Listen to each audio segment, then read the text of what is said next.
Welcome to Penrose Learning, where we make understanding easy. In this video, I will show you how to make a delicious nacho meat recipe. First, grab a large skillet and brown 1 pound of ground beef or turkey over medium heat. As it cooks, use a spoon or spatula to break the meat into small, even crumbles. Once fully browned, it's important to drain any excess fat from the pan. This step ensures your nacho meat isn't greasy and has the perfect texture for topping. Now, let's infuse that meat with incredible flavor. Return the drained meat to the skillet.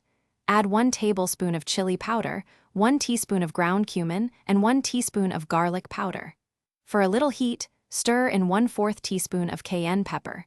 Mix all these spices thoroughly with the meat, ensuring every crumble is coated. This blend creates that classic, irresistible nacho taste.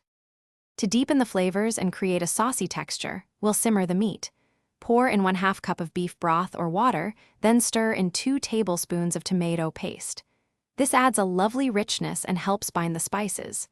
Bring the mixture to a gentle simmer, then reduce the heat to low. Let it cook, uncovered, for about 10 to 15 minutes, allowing the liquid to reduce and the flavors to meld beautifully.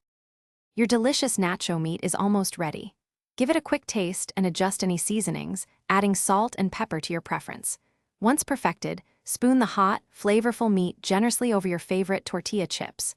Top with cheese, jalapenos, or any other nacho fixings you love. It's perfect for game day or a fun family meal. Remember to check the description for a link to the Oala water bottle and other great deals. Enjoy your homemade nachos. Thanks for watching. If this was helpful, leave a like and consider subscribing. See you next time.